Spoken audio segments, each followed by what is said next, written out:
Hello and welcome. I'm Andreea and this is Urban Creative Talks about sustainability in the Czech Republic. Our guest today is Kristýna from Knihobot CZ, Head of Marketing and Communications. And for those of you who don't know, Knihobot is an online second-hand bookstore, a startup aimed to reach new readers as quickly as possible for books one does not want anymore. Hi Kristýna, it's exciting to be here with you. How are you today? I'm fine, thank you. I see that you have a new location here in Kolbenova and it looks great. There is so much happening already.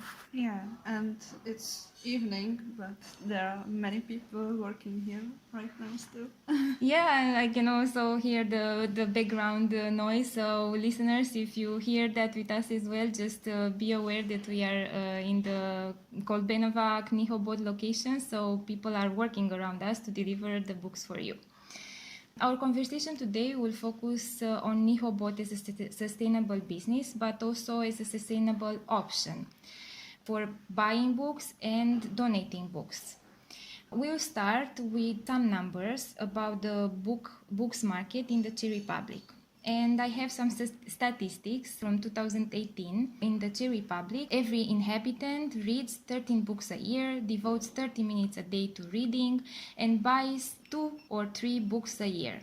This adds up to a library of 250 books per inhabitant. So also a lot of books that could be reintroduced into the economy. Does Knihobot seize the opportunity? This is what you saw in starting the business? Yeah. Well, we started as classical second-hand shop with books, but when we transferred to the startup, our idea was to find the limit of a number of books that can be circulate every year, and we think it can be something like 2 million books that's every year, I think. And how much are you doing right now? Do you know? Well, I think it's something like 150,000 right now for this year, for half a year. Yeah. Last year it was something like 100,000 or 10,000. So we are already. Maybe we can do the twice or maybe even more. Yeah, than last year. I guess you have a good start in the year. Yeah. We would like to have like 500,000 this year, but we'll see. It's up to people. And can you tell us a bit how the business actually works and how is it different from other bookstores, second-hand? Yeah, every book you see here was brought by people who had them in their libraries, and something similar does antiquariats or something like that. But the difference is that we don't give them money on hand like before we sell them. We are paying them for the books that has been ordered, so we know the price the other people paid, so we can pay them quite a bigger number for every book, right? Since we know already it. Right. So the difference, as I understand it, is if you go to a classic antiquariat, you will get a specific amount of money for any book, whereas at Knihobot you leave the book here, and when it's being ordered by some other reader, you get an amount of money for that book. Yeah, you get it online, everything. You just bring the books, and you don't even have to bring them. We can sell. We can.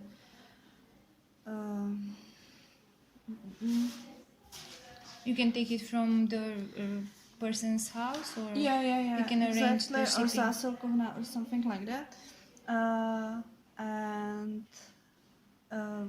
you have to wait for the money, but you see everything. You can look up the books we are selling, so you know how much you can, or you can guess how much you are going to get. For doing all this, does the person need to have an account online, or can the person just come here and They have to have bank account. Yeah. a bank account and also an user account on the Knihobot website? We don't even have right now any user accounts. We do it just for the suppliers, and we create one for them when they bring the books, and you just tell us an email, bank account, name, and phone number, and that's everything. And then we reach you through the email, and we give you even address when you see your account and your books and money you're going to get. So you can check the status of your books. Yes. There. Yeah. Exactly. Sounds very good. I know that, so I understand that Knihobot is taking the books that people don't want or don't need anymore, and this way you transform waste into resources. And this is one of the main principles of circular economy. Was ecology and circular economy always an idea of the business, and in which way? Well, our history started like 10 years ago, and the idea was my boss wanted a book and there was nowhere, and he had no money for the book he wanted, so he had to sell his book to get the new one because he was a poor student. Do you by any chance know the book? What? Do you by any chance know the book he was looking for? It was Andreea Stefanescu, Narenturm, and it was the second book of trilogy. So he read the first one and he needed the second one. So so it was the first time he was 17. He was thinking about this, and then he just needed to work somewhere because he doesn't have high school finished. So he was looking for a way to make money. Yeah. And the second-hand shop was his way. And but the ecology idea or philosophy, it's like it's not that simple. But Dominic, my boss, and his brother David, their philosophy is lean philosophy, and it means to and Kaizen, and it means to reduce the waste every possible way in your work, in your personal life, in time-wise, or like in people when they are doing some work that isn't even necessary. Yeah, exactly. So every possible way you're reducing your waste and thinking about smart solutions. So, and also their philosophy is that sustainable, everything is sustainable if it's financially, if it works financially. So reducing waste makes sense because you are reducing the waste of your money. And you can see it here in the processes we are trying to train our every one of our employees to think about some smart solutions in their work. Yes. It's very inspirational what you're saying, and I also want to point on the fact that using waste as resources basically cuts a lot on the cost of every business, but also on us as individuals, because the costs with producing those or with extracting those raw materials is diminished a lot. So this is a very good point to take in for your life or for your business. Why not if you're planning to start a startup? Tell us about the supply chain a little bit, and what is a Knihobot outlet? I read about this, and that is part of your supply chain. I don't know if I understand it properly, but we just want from people to send out the photos of books, and if those are books we can actually sell because of their condition or demand, we find a way how the books can be brought to us. You can go here physically, or we can send you courier, or you can send them to us by zásilkovna.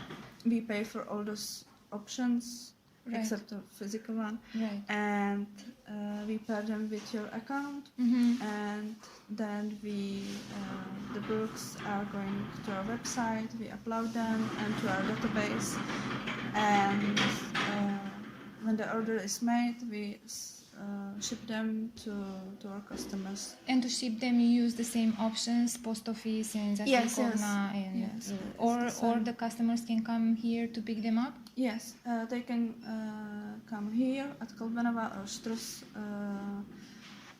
So it's, I think it's a third of customers are going physically to pick their books. It's quite better because you can look at the condition of the books, and you can say, I don't want this. I see. Yeah. I see. It's a very good way to minimize your carbon footprint by giving the possibility to readers to come here to pick it up or to leave the books they don't want. And I was wondering if you have any other measures in terms of packaging or I don't know, the sustainable offices to make your service and your business even more sustainable. As the packaging goes, it's we are trying to use. Well, it depends on the order, but we are trying to use just paper or just the carton.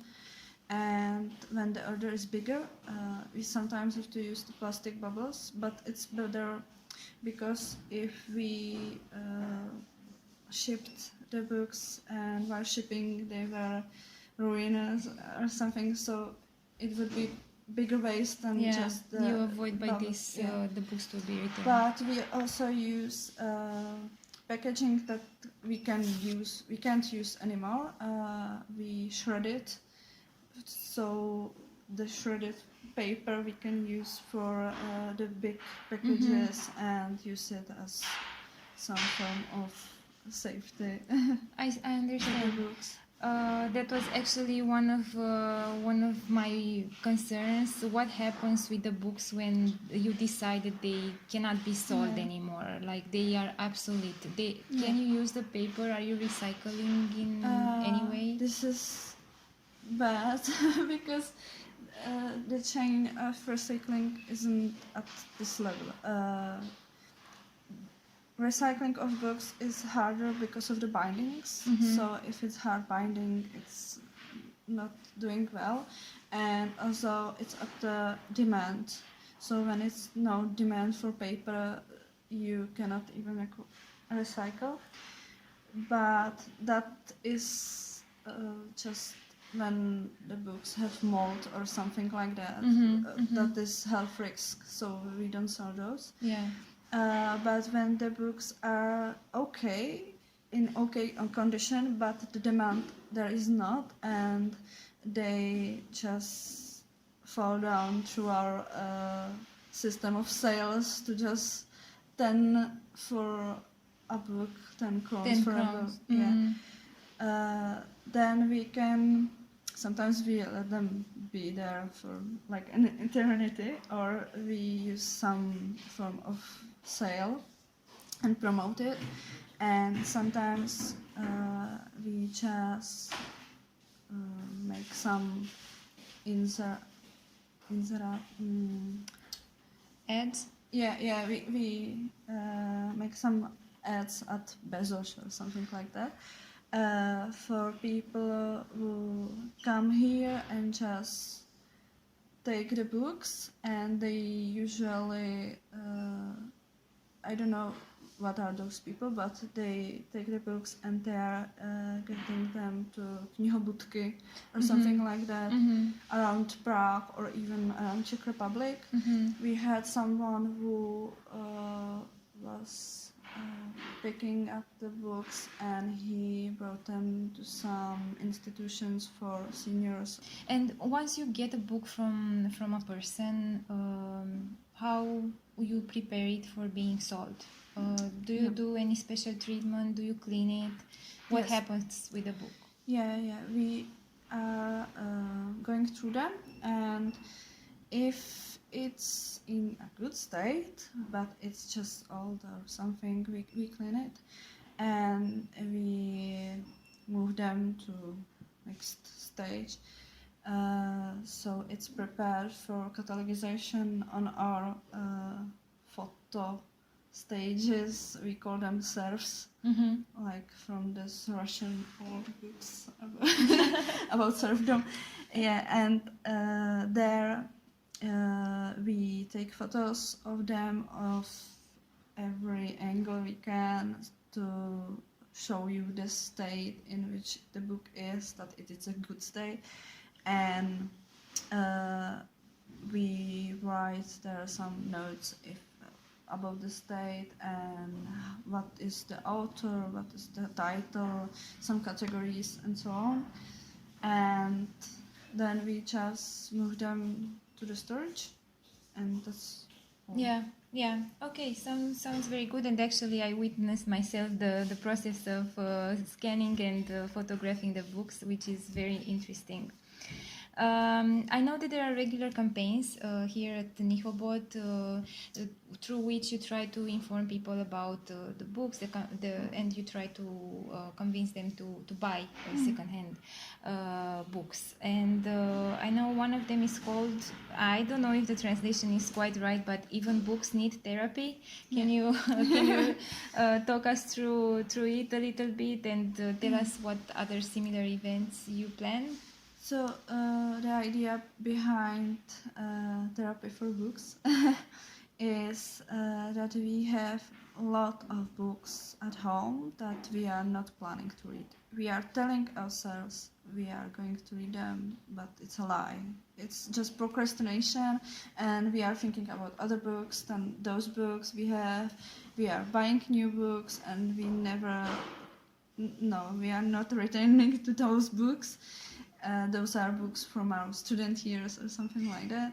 It's nostalgic, but those books can have new readers and then can have fun too. So this was the first idea, and the thing is, what are we trying to do at Knihobot also is a prevention and creating good habits.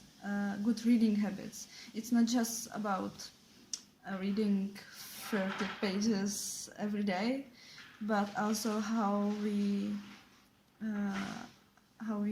are behaving with those books. Yes. What are we doing to them? How do we care about them? Yeah. We know from our history we don't do this right now. When my bosses were going to houses of people and then were looking to the libraries, and they were picking up the books that they can sell. They saw many horrible things and behavior around books. It usually happens when someone close to you dies and you get his library. Yeah, when you inherit the books from someone. And you have suddenly hundreds and thousands of books, and you don't know what to do with them. You don't have any relationship with them. So some people put it in cellar or attic, some people put them in their garages or even at their garden and just put some foil over it.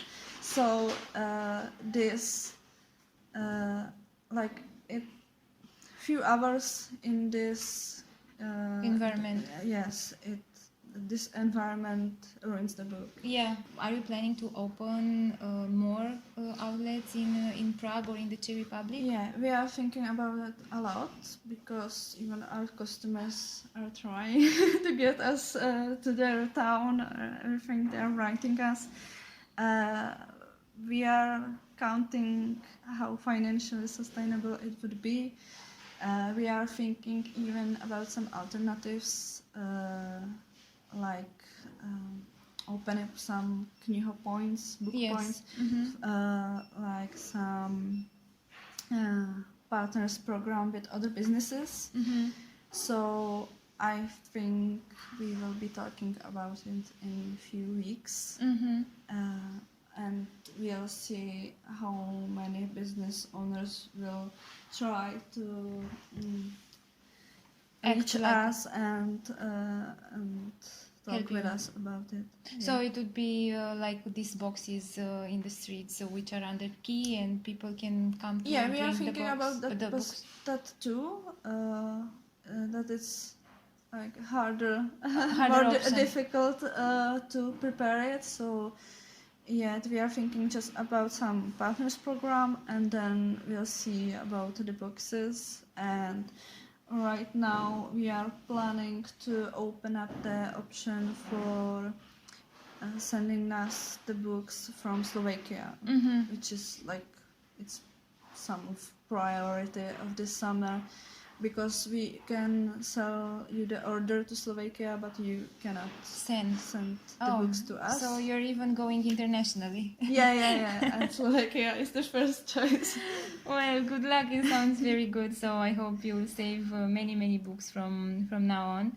And from the projects that you implemented so far, do you have a favorite one that is most dear to you personally? Well, for me, the Knihobot is like the best thing about Knihobot, I think, is customer care.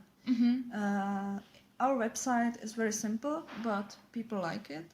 But then you make some order, and after a few hours you can pick it up, or after 2 days or 1 day you have it home, because we are working here like 12 hours a day, even on weekdays, on weekends.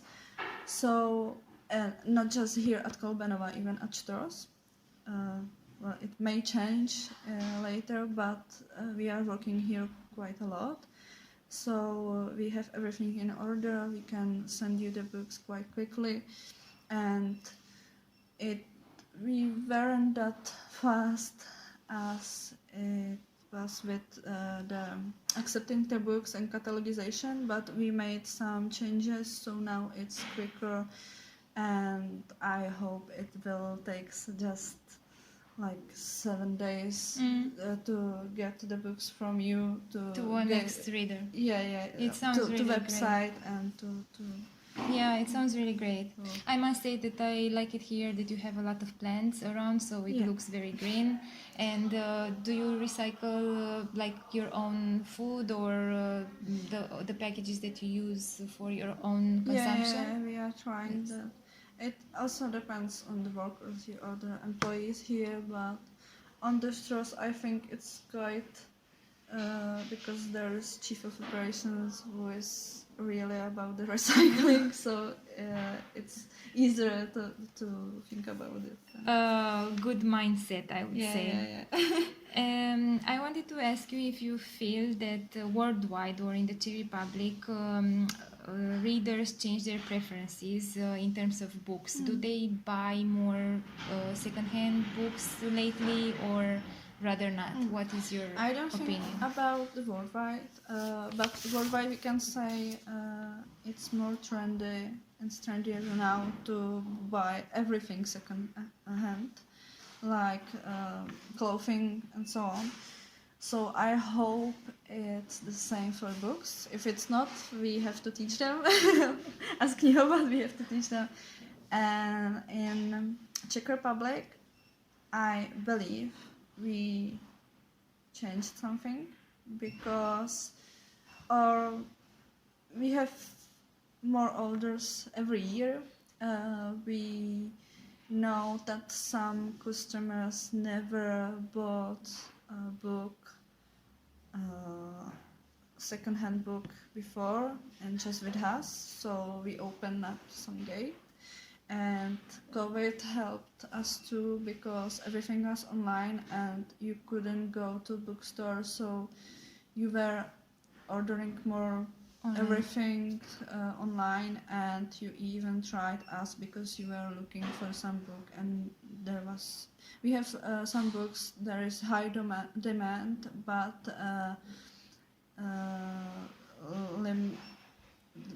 there are not many options where to buy them. Maybe we even have the only one book for this title, so I see. And how are you actually able to influence people in changing their mindset of buying books? Do you do any information campaign about the benefits of buying secondhand books? Yes. It depends. We can tell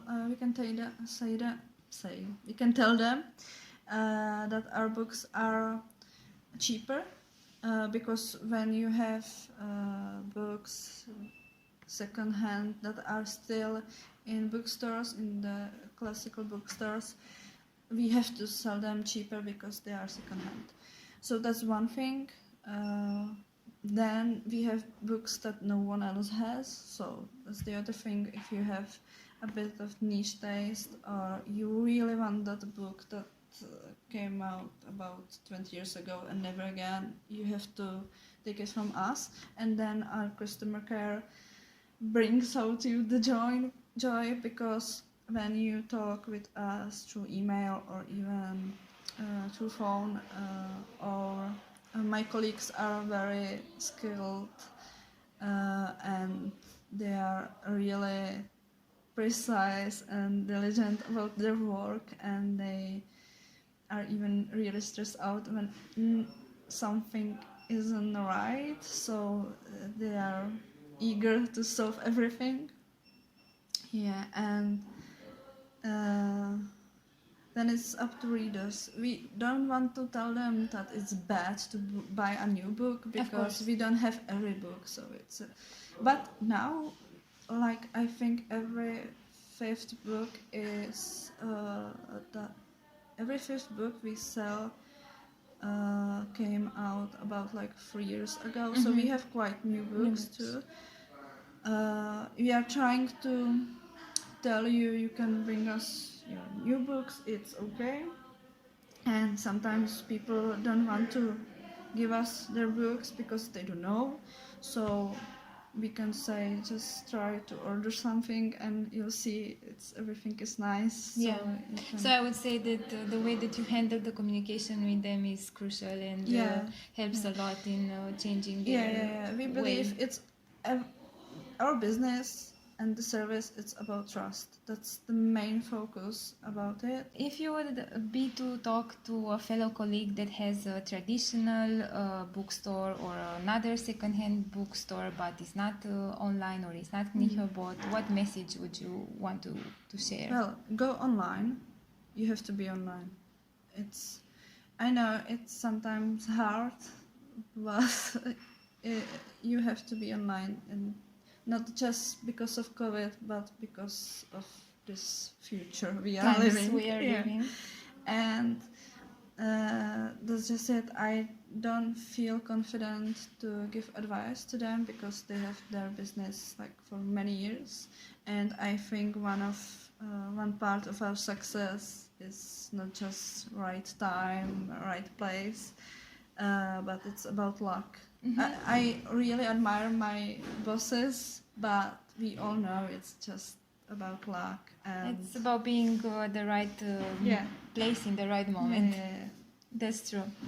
And to finish, I would like to tell you that I like to take inspiration from books, and I would like to ask you which is your favorite character from a book that you read and why.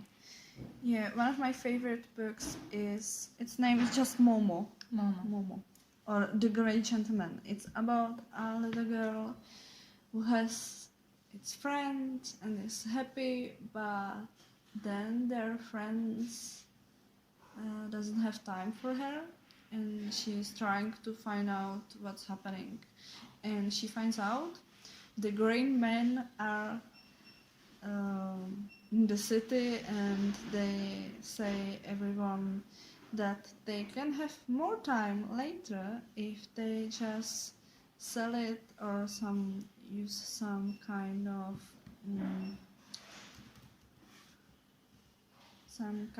interest rate for their time. So they'll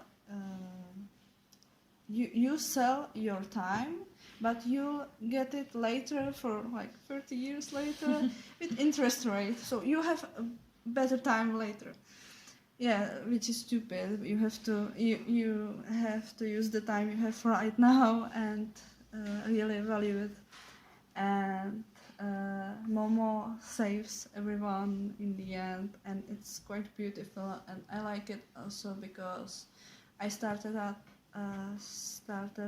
a copywriter, and the novel is very fine when you are trying to say different and difficult things, but in the way everyone can understand them. Yes. So children books are perfect for this, and Michael Ende is writing really good stories, so I really suggest everyone to read this. Thank you, Kristýna. And dear listeners, as you heard, the time is now. The time is now to check Knihobot and to buy a book that you like, and why not to make it circulate in the economy for other people to enjoy it. It has been a real pleasure to talk to you, Kristýna. Thank you. And thank you for your time. Thank you for listening. Be sure to check out Knihobot website, that's knihobot.cz, for more content related to sustainability, wellness, art and urbanism. Visit urbancreatives.org. I've been Andreea Stefanescu,